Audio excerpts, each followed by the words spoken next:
لانه الخبز اصلا مالح. اذا واش عندي هنايا البنات؟ عندي هنايا شويه جبانه، حبيت الاطفال يستفادوا من هذا الوجبه. حطيت شويه زروديه كما راكم تشوفوا، قطعتها مربعات. حطيت هنايا حبات زيتون اخضر. خلط المقادير كامل مع بعض بهذا الشكل. لازم البنات تخلطوا مليح باش كامل المقادير يتجانسوا. البنات برك مش لازم تلتزموا بالخضر اللي راني حطيتهم انا، حطوا على حسب المستطاع.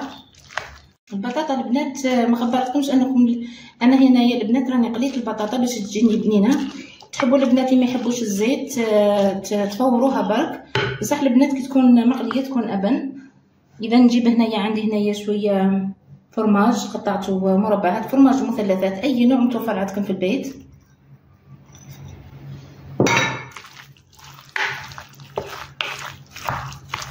حابه نستعمل البنات هذا البلا دهنته بشويه زيت وراح نفرغ فيه الخليط تاعي. بسم الله. راكم تشوفوا حبيباتي، نحاولوا برك اننا نضغطوا على الخليط هذا في البلا هذا باش يجينا الشكل تاعو يجينا متجانس. حطوا البنات هنايا فرماج من النوع الرخيص كامل، هذاك اللي يتباع ب10,000 البنات. حطوا له هنايا شويه فقط في الوجه وراح ندخلوا الفرن تاعي يتحمر ونشوفوا التزيين مع بعض. بعد ما يطيب البنات كما راكم تشوفوا راه سخون. اذا راح نقلبوا انايا في طبق التقديم.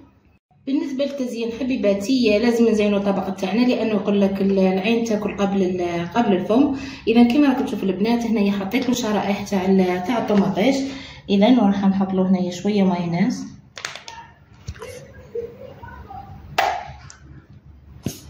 نحطوا هنايا حبات الزيتون ونشوفوا الطبق تاعنا على مائده التقديم. ونشوف الطبق تاعنا البنات كما راكم تشوفوا. وصفه اليوم على مائده التقديم البنات تجي من اروع ما يكون.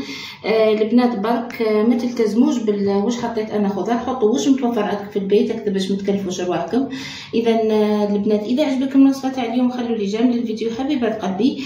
نختموا الفيديو تاعنا بالصلاه والسلام على النبي عليه الصلاه والسلام. اللهم صل وسلم وبارك على سيدنا محمد وعلى اله وصحبه اجمعين الى يوم الدين. وانتظروني غدياتي في فيديو جديد. سلام.